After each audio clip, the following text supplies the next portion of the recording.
Alright. You about to react.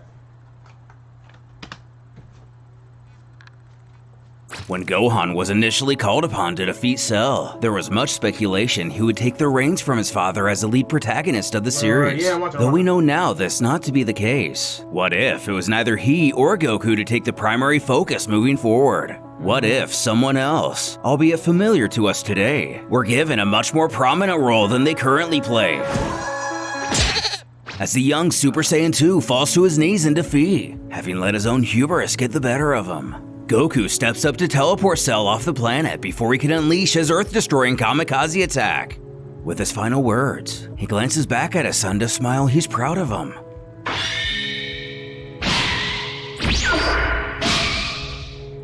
And as we're aware, he takes him to King Kai. While the group floats above Snake Way, Kaiosama would alert his former student his plan failed, and Cell still lives. Yeah, because don't regenerate. Yeah, facts.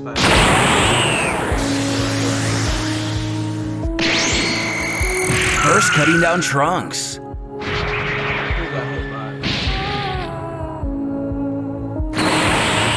Vegeta sent into a maddening rage at the sight of his fallen son.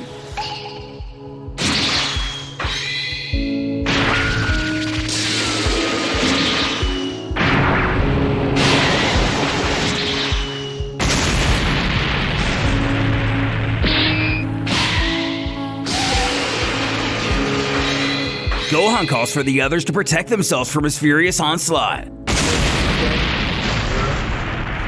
Krillin doesn't even understand how this is the same Vegeta as before. His power is far higher than he's felt previously. Piccolo reasons the anger of seeing his own son murdered before his eyes was enough to push him past his limits. He screams for Cell to reveal himself from the debris. He's not finished with him yet.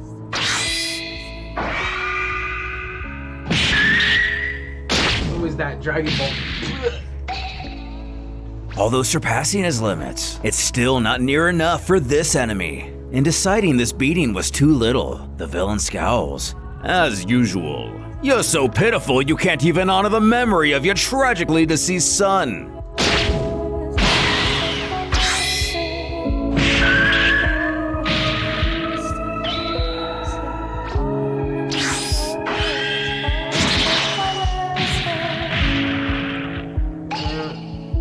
Getting one final hit on the bio-android, Cell is shocked the Saiyan was able to leave a mark, though in the grand scheme of things, it's merely a simple setback. As here the prince lies, already half dead. His little rise of power was only the most subtle of flickers of a dying flame. Bellowing, it's time to die! Naturally, Gohan shields Vegeta from what would be a fatal blast, which their foe admits he didn't expect. Now it'll be easier than ever to do away with Gohan, now that his right arm is pretty much useless. The final beam struggle would soon commence.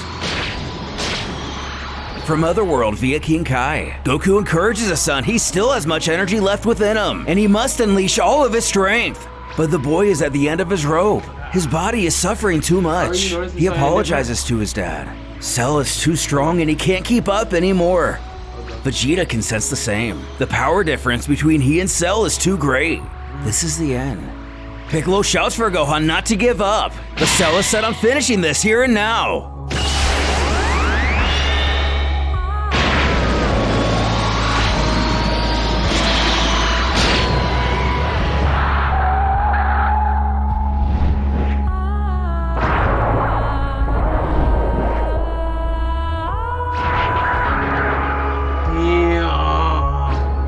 With that push, the young Saiyan is no more. Bro, what?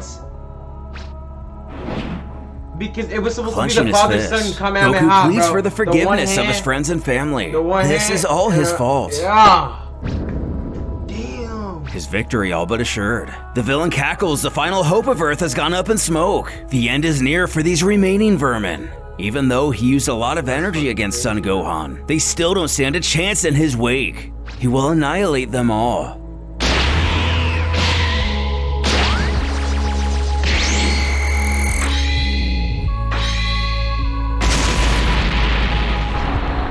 Damn, Cell really put in pain, bro. Cell Following that single blast, all the Z fighters have perished. Or almost all of them.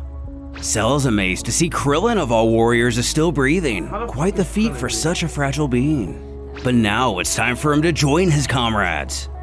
As something else catches his attention. 18. Krillin can already tell what he's thinking and pleads with the monster to kill him in her place. Just leave her alone.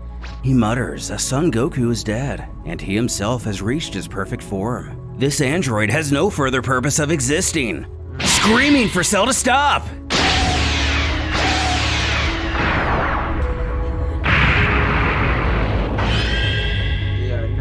Satisfied with his most recent kill, he takes a dark pleasure in doing away with obsolete technology. The final Z fighter sobs for what has been lost today, cursing that Cell has murdered everyone who was willing to sacrifice themselves. So just blow up the Earth already and get it over with. But this confuses the android, asking, blow up the Earth? That's not my goal. Thanks to Goku and his instantaneous movement technique, he has but entire galaxies to destroy.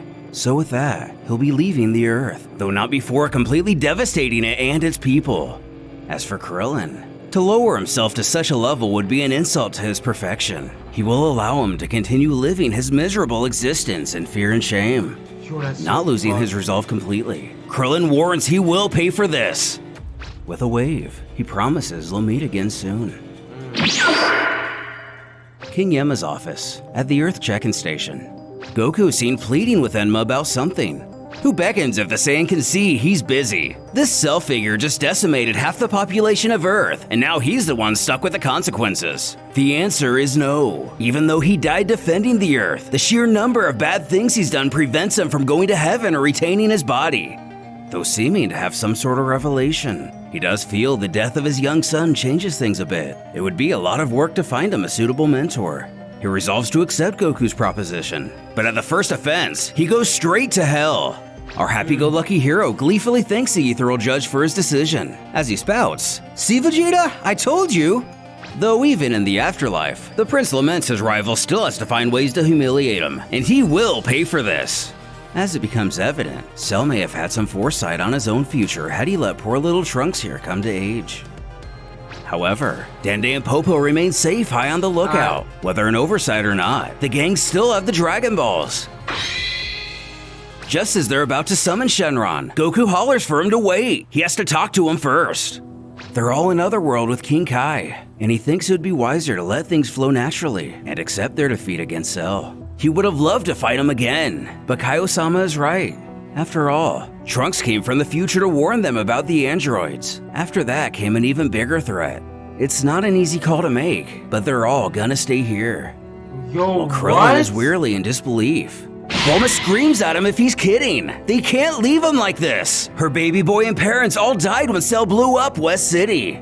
Stepping up to speak with her himself, Vegeta assures the boy is safe in Otherworld with him, and the Kai isn't wrong. To revive the Earthlings could alert Cell if he felt that much energy suddenly return. If he came back, there would be no stopping him and she'd lose everyone all over again. Given the Earth's warriors are gone, he doesn't think he'll come back, so she'll be safe. But with himself, the Saiyan race dies. He thanks her for everything she's done, bidding her a final farewell. Though she knows his words are true, it doesn't do anything to ease the pain. 7 years have passed since Cell left the Earth. Mankind still suffers from the devastation he left behind, but life finally resumed to what could be called a new normal. The world was at peace. With Krillin and Roshi, the news talks about how the capital of East City has finally finished reconstruction. It was the last known location to be ravaged by the monster known as Cell. The Kami student curses the android responsible for all this. His teacher quells he calm himself. He knows it's a difficult fate to accept, but they have to move forward. And he knows, he just can't shake the memory that during his rampage of West City, baby Trunks, Cell has just caused so much misery. The old-timer knows how he feels, only hoping Bulma's doing okay. But the warrior must stop beating himself up over this. Even though Cell spared him, he couldn't have done anything to prevent this disaster. Of course, if only Goku and Gohan were still here. But they refuse to be brought back to life, and they must respect that decision. when a ship zeroes in on Kame House. With that knock on the door, a terrible, dark, long-forgotten presence is finally felt. Chi-Chi, of course, who happily chorts, long time no see, asking if they're still in front of that TV. What a sad sight for two martial arts masters, of who offer a less warm greeting, one that doesn't go unnoticed. This causes her to snarl. They should see the look on their faces. They appear as if they've just seen Cell. But no, it's not that, she shouldn't be silly. They're just surprised to see her is all, wondering what brings her here after all these years. Though she knows they won't be surprised to hear she's not here to catch up or ask how they're doing. She's here because she needs their help, catching their curiosity. Roshi beckons if she has some furniture or something heavy to move. Krillin here would be happy to take care of it. But she tells him not to be stupid, as if she'd be here for such a futile manner. It's a long story, but if they follow her outside, they'll soon understand. Quickly walking out to the ship, she calls for someone to come out. Krillin is now confused what exactly she's planning to show him. But upon entering, there's only an empty bed, but Chi-Chi knows he was here just a minute ago. The pair begin to believe these hard times may have begun to take a toll on their mental state. Krillin presses that there's nobody else here besides the three of them. She's had a long journey. Maybe she should rest a bit. When the voice of a child chimes, he thinks she's looking for him. With that uncanny face and hair, they wonder if this could actually be Goku. Chi-Chi scolds Goten had her worried and to get back over here now. Who, much like his father, giggles that he just had to pee. Taking him by the hand, he fusses that he isn't a baby anymore and to let him go. As the situation progresses, Roshi now sees it must be Goku's son, though he could have sworn it was Goku himself at first glance. Krillin wonders how this could be. When his master chuckles, he must still have a bit to learn about life. The staggering resemblance to Goku must mean this little one was born only a few months after the Cell Games.